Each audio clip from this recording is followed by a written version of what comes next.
बिस्मिल्लाहिर्रहमानिर्रहीम। अस्सलाम वालेकुम। आज जो हमारा केमिस्ट्री क्लास 9 का जो लेक्चर है वो है चैप्टर 9 पे। चैप्टर 9 हम लोग स्टार्ट करने जा रहे हैं। उसका नेम क्या है? Group properties and elements. तो इस चैप्टर में हम लोग देखेंगे डिफाइन ग्रुप 1 अल्कली मेटल्स, मतलब इनकी सॉफ्टनेस देखेंगे, इनके मेल्टिंग पॉइंट देखेंगे, इंटेंसिटी देखेंगे, रिएक्टिविटी देखेंगे। ग्रुप 1 की, ग्रुप 7 की, ट्रांजिशन मेटल्स की, नोबल गैसेस की, मेटल्स और नॉन मेटल्स में differences, thermal conductivity, electrical conductivity, malleability and ductility, melting point, boiling points, ये सारा हम लोग इस चैप्टर में देखेंगे। तो हम शुरू करते हैं। तो elements present in a group, elements जो present in a group of the periodic table show similar chemical properties owing to the presence of the same number of electrons in their outermost shell। जो elements हैं same group के periodic table में वो similar chemical properties show कर रही होती हैं क्योंकि उनके जो वैलेंस शेल या आउटरमोस्ट शेल में सेम नंबर ऑफ इलेक्ट्रॉन्स होते हैं। आउटरमोस्ट शेल को वैलेंस शेल भी बोल देते होते हैं और उनके वैलेंस शेल में सेम नंबर ऑफ इलेक्ट्रॉन्स होते हैं और वो उतने सेम नंबर ऑफ इलेक्ट्रॉन होंगे जो इसका ग्रुप नंबर होगा। अगर ग्रुप फर्स्ट है तो उसका आउटरमोस्ट शेल में 1 इलेक्ट्रॉन होगा। अगर ग्रुप नंबर 2 होगा तो उसका आउटरमोस्ट शेल में 2 इलेक्ट्रॉन होंगे। तो इसका so on. However, a small variation in chemical properties of element is expected because the atomic size increases down the group। तो स्मॉल वेरिएशन आती है केमिकल प्रॉपर्टीज़ ऑफ एलिमेंट्स में, एक्सपेक्ट की जा सकती हैं because atomic size increases down the group, क्योंकि atomic size जो है वो इंक्रीज कर रहा होता है डाउन द ग्रुप। और वैसे भी जो केमिस्ट्री में बहुत ज़्यादा एबनॉर्मलिटीज़ है, तो बहुत ज़्यादा वेरिएशंस आ जाती हैं। मतलब 80% बात ठीक होती है, 20% उसमें वेरिएशंस होती हैं। तो जो पहला पॉइंट है वो है properties of group first element. तो ग्रुप फर्स्ट की जो एलिमेंट्स की प्रॉपर्टीज़ है वो हम लोगों ने देखनी है। ग्रुप फर्स्ट कौन सा? अल्कली मेटल्स वाला। All the elements present in group 1, जितने भी एलिमेंट्स प्रेजेंट है ग्रुप 1 में have NS1 configuration in their outermost shell. तो इनकी जो आउटरमोस्ट शेल की इलेक्ट्रॉनिक कॉन्फ़िगरेशन क्या है? वो NS1 है। तो ऐसे से ये पता चला कि S ब्लॉक से है और 1 से ये पता चल रहा है कि ये फर्स्ट ग्रुप से, मतलब आउटरमोस्ट में 1 इलेक्ट्रॉन है तो ये ग्रुप 1 से है। आउटरमोस्ट शेल में 1 इलेक्ट्रॉन है तो ये ग्रुप 1 से है। They are also called alkali metals. तो इन्हें क्या बोलते हैं? अल्कली मेटल्स बोलते हैं। तो इन्हें क्या बोलते हैं? अल्कली मेटल्स बोलते हैं। तो ये जो अल्कली मेटल्स हैं इनमें हाइड्रोजन के अलावा बाकी सारे अल्कली मेटल्स हैं। जो हाइड्रोजन है वो एक नॉन मेटल है और वो जो है वो मेटल में नहीं आता। तो वो उसकी कुछ प्रॉपर्टीज़ जो है वो ग्रुप 1 से रिसेंबल कर रही होती है, कुछ ग्रुप 4 से और कुछ ग्रुप 7 से। तो अभी भी उसकी जो पोजीशन है वो मतलब डाउट में है। तो ये इसके मॉडर्न पीरियोडिक टेबल है इसका डीमेरिट्स में आ जाता है। ये जो हाइड्रोजन की पोजीशन है अभी भी एग्जैक्ट नहीं पता, और जो हीलियम है वो पी ब्लॉक में उसे प्लेस किया हुआ है, हालांकि उसका जो ऑटोमोस्ट इलेक्ट्रॉन्स है उसके वो एस शेल में होते हैं। तो ये इसके ना कुछ डीमेरिट्स भी हैं, इसके भी अभी भी इतना अथेंटिक नहीं है। और इसमें जो लेंथिनाइड एक्टिनाइड है उसका दरम्यान में होना चाहिए, तो वो भी उसे उठा के नीचे किया हुआ है, तो ये भी इसके डीमेरिट्स में चला जाता है मॉडर्न पीरियोडिक टेबल के। तो कुछ इसके डीमेरिट्स भी हैं। This single electron can be removed easily. तो ये जो सिंगल इलेक्ट्रॉन है ये ईजिली रिमूव किया जा सकता है। Which make these atom very reactive except the first element hydrogen which is a gas and a non metal. जो एक सिंगल इलेक्ट्रॉन है इजीली रिमूव किया जा सकता है क्यों, जो कि इन मेटल्स को रिएक्टिव बनाता है। तो जब वो इलेक्ट्रॉन गेन या लूज़ करेंगे तो वो जाहिर से पता रिएक्टिविटी होगी इनकी।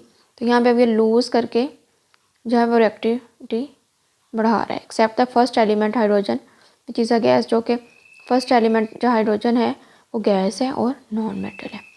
When we move from top to bottom in this group, तो अगर हम ऊपर से नीचे जाएं इस ग्रुप में तो एटॉमिक साइज इंक्रीजेज। तो एटॉमिक साइज क्या है? इंक्रीज हो रहा है। Owing to this, it becomes easier for elements to lose electron down the group। तो इस वजह से जो डाउन द ग्रुप जाएँ तो एलिमेंट्स हैं उनके जो इलेक्ट्रॉन लूज़ करने की पावर वो ज़्यादा हो रही है। तो अगर हाली ने की इस ग्रुप को अगर याद करें तो कहेंगे हाली ने की रब से फरियाद, which is reflected in the increased reactivities of the lower members of the group। जो कि ये रिफ्लेक्ट कर रहा होता है कि रिएक्टिविटी इंक्रीज़ हो रही है lower members of the group के जो लोअर मेंबर होते हैं नीचे वाले, उनकी रिएक्टिविटी इंक्रीज़ कर रही होती है। पहले ग्रुप को याद करेंगे, क्या ट्रिक है, हाल लेने की, रब से फरियाद। हा से मतलब हाइड्रोजन, ली से मतलब लिथियम, ने से मतलब सोडियम, के से मतलब पोटाशियम, रब मतलब रुबीडियम, सी से मतलब सीजियम और फरियाद मतलब फ्रेंशियम। सब बी मैग का सर बड़ा। तो ये दूसरे ग्रुप को याद करने की ट्रिक है, बी मैग का सर बड़ा। तो बेरिलियम, मैग्नीशियम का कैल्शियम, सर स्ट्रोंशियम, मतलब बेरियम और बड़ा रा ये रेडियम। तो ये जो लास्ट वाले होते हैं ना, ये सारे रेडियो एक्टिव होते हैं तकरीबन, तो ये मतलब और रेयर पाए जाते हैं। तो इस वजह से फिर इनको सीजियम को और बेरियम वगैरह को लिया जाता है जो लोएस्ट मेंबर होते हैं। तो अब ये बात कर रहे हैं, जो हाइड्रोजन है ये तो एक गैस है, एक नॉन मेटल है, रखा है इसे ग्रुप 1 में ही है, लेकिन इसे मतलब इसे कंसीडर नहीं कर रहे अभी फ़िलहाल जो अल्कली मेटल्स में, ये बाकी सारी मेटल्स हैं। तो अब ऊपर से जब नीचे जाएंगे तो इनका साइज़ भी इंक्रीज़ हो रहा है और जो इनकी रिएक्टिविटी है वो भी इंक्रीज़ हो रही है। क्यों हो रही है रिएक्टिविटी इंक्रीज़? क्योंकि इनका साइज़ बढ़ रहा है, जो न्यूक्लियस की अट्रैक्शन है आउटरमोस्ट इलेक्ट्रॉन पे वो कम हो रही है, तो ये अपने इलेक्ट्रॉन ईजिली रिमूव कर रहे हैं, तो रेडली रिमूव कर रहे हैं। और ऊपर से नीचे जाएँ तो मेल्टिंग पॉइंट भी कम होता है, मतलब ऊपर से सोडियम का, जैसा लिथियम का सबसे ज़्यादा मेल्टिंग पॉइंट होगा, फिर सोडियम, फिर पोटाशियम, रुबीडियम, सीजियम, ऐसा so on.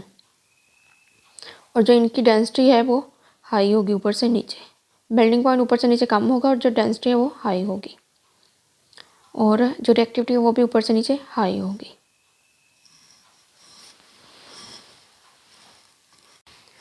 Lithium reacts with water, lithium जब वाटर के साथ रिएक्ट करता है steadily, Aahista Aahista, giving hydrogen and lithium hydroxide, hydrogen देता है और लिथियम हाइड्रोक्साइड, मतलब लिथियम जब वाटर के साथ आहिस्ता आहिस्ता रिएक्ट करके हाइड्रोजन और लिथियम हाइड्रोक्साइड देते हैं। सोडियम रिएक्ट्स विगरसली, सोडियम जो है विगरसली मतलब तेज़ी से रिएक्ट करता है, while potassium reacts violently, potassium जो है वो मतलब एक धमाकेदार रिएक्शन करता है, मतलब वायलेंटली रिएक्शन करता है with water, giving their respective water soluble hydroxide, जो कि अपने रिस्पेक्टिव वाटर सॉल्युबल हाइड्रोक्साइड देते हैं, मतलब अल्कलीज भी इसे बोल देते हैं, वाटर सॉल्युबल हाइड्रोक्साइड अल्कलीज। अब लिथियम का जो वाटर के साथ रिएक्ट करवाएंगे तो स्टेडीली रिएक्ट करेगा, तो 2 मोल जो है लिथियम का 2 मोल वाटर के, तो 2 mole of lithium hydroxide plus hydrogen, 2 mole of sodium react with 2 mole of water के पास 2 mole of sodium hydroxide plus hydrogen gas. ऐसा पोटाशियम के 2 mole react with 2 mole of water give us 2 mole of potassium hydroxide and plus hydrogen. तो ये सारी alkalis है, तो ये वाटर सॉल्युबल बेसिस है, तो ये इन्हें अल्कलीज बोलते हैं। तो ये आहिस्ता से रिएक्शन होता है, ये ज़रा तेज़ी से हो जाता है, ये वॉयलेंटली होता है, ये धमाकेदार होता है। Similarly reaction of these metals with chlorine becomes more vigorous as we go down the group. तो इसी तरह अगर मेटल्स का क्लोरीन के साथ रिएक्शन करवाएं तो आहिस्ता से ऊपर से नीचे जाएं तो मोर विगरस होता जाता है, अगर as we go down the group, अगर ग्रुप में नीचे से ऊपर से नीचे जाते जाएँ। सर लिथियम है, ये आप क्लोरीन के साथ रिएक्ट कराएंगे तो हीट देंगे तो लिथियम क्लोराइड। सोडियम का क्लोरीन के साथ जब रिएक्ट कराएंगे हीट विग्रोस रिएक्शन है तो सोडियम क्लोराइड, तो वही सेम ऊपर वाला फिनोमिना। जब पोटाशियम क्लोरीन के साथ रिएक्ट करवाएंगे हीट देंगे और वायलेंट रिएक्शन है पोटाशियम क्लोराइड, तो ये हमें साल्ट दे देगा जब इनका क्लोरीन के साथ रिएक्ट करवाएंगे। आगे एक्सरसाइज है, keeping in the view the trends of reactivity in the first group elements, how would they react with oxygen. तो जो इनके जो रिएक्टिविटी का ट्रेंड है फर्स्ट ग्रुप का एलिमेंट्स का, वो व्यू में रखते हुए हमने अब करवाना है इनका रिएक्शन ऑक्सीजन के साथ। तो ये वो क्या रिएक्शन है, कैसे करते हैं, ये हम लोग देखते हैं। The elements of group 1 alkali metals lithium, sodium, potassium, rubidium, caesium and francium are highly reactive with oxygen, forming different types of oxide depending on the metal and reaction conditions. तो ये जो सारी मेटल्स हैं ये reactive होती हैं और different type के ऑक्साइड्स बनाती हैं जब ऑक्सीजन के साथ रिएक्ट करती हैं। तो इसमें भी हम लोग ऊपर से जब नीचे जाएंगे ग्रुप में तो ये मोर विग्रस रिएक्शन होता जाएगा, क्योंकि इनकी जो रिएक्टिविटी है वो ऊपर से नीचे हाई होती जाएगी। तो आहिस्ता आहिस्ता ऊपर से जब नीचे जाएंगे लिथियम से फ्रेंशियम या सीजियम की तरफ, तो जो रिएक्शन है मोर विग्रस होता जाएगा। सबसे पहले lithium reacts with oxygen to form lithium oxide, तो लिथियम जब ऑक्सीजन के साथ रिएक्ट करेगी तो लिथियम ऑक्साइड बना देगी। तो जब sodium reacts with oxygen to form sodium peroxide, जब सोडियम रिएक्ट करेगी ऑक्सीजन के साथ तो सोडियम परऑक्साइड बना देगी। इस जब पोटाशियम रिएक्ट करेगी ऑक्सीजन के साथ तो पोटाशियम सुपर ऑक्साइड बना देगी। मतलब कि अगर लिथियम के साथ रिएक्ट करेगी तो लिथियम ऑक्साइड, अगर सोडियम के साथ रिएक्ट करेगी ऑक्सीजन तो सोडियम परऑक्साइड, और अगर पोटाशियम के साथ रिएक्ट करेगी तो potassium super oxide. Similarly rubidium and caesium also form super oxides.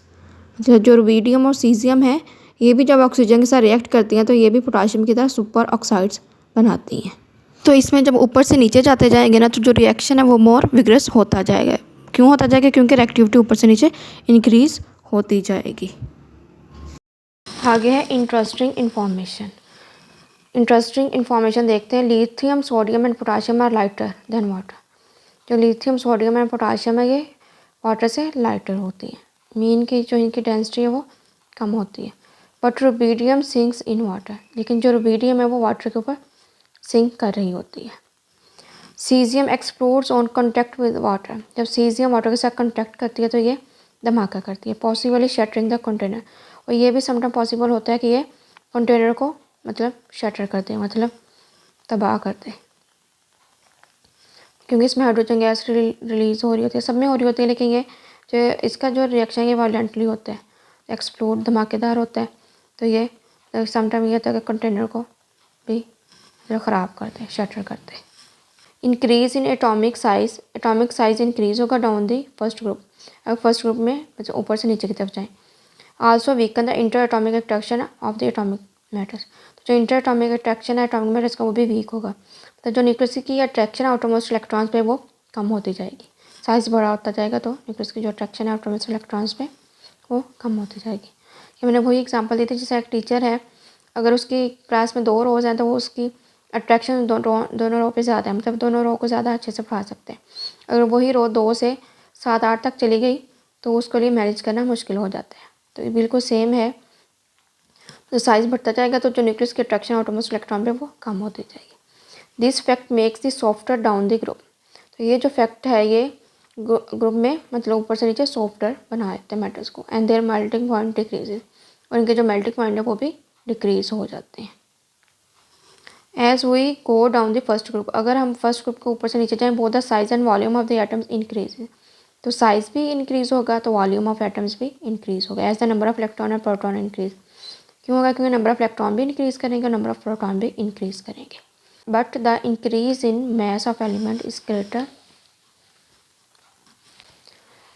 element is greater than the increase in volume। लेकिन जो इसका मैस है एलिमेंट्स का वो इंक्रीज़ करेगा, वो ज़्यादा इंक्रीज़ करेगा दैन इंक्रीज इन वॉल्यूम से। तो जितना अगर वॉल्यूम का इंक्रीज़ करा उससे ज़्यादा उसका उस एलिमेंट का मैस इंक्रीज़ करेगा। So the density which is defined in the mass per unit volume. तो डेंसिटी वो क्या है? Mass per unit volume. Increases gradually down the group. जो डेंसिटी है वो भी इंक्रीज़ करी होती है gradually down the group.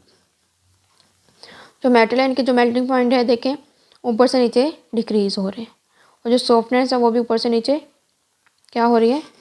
Increase हो रही है। तो ऐसा हार्ड से ये सॉफ्टवेयर की तरफ मेटल चेंज हो रही है।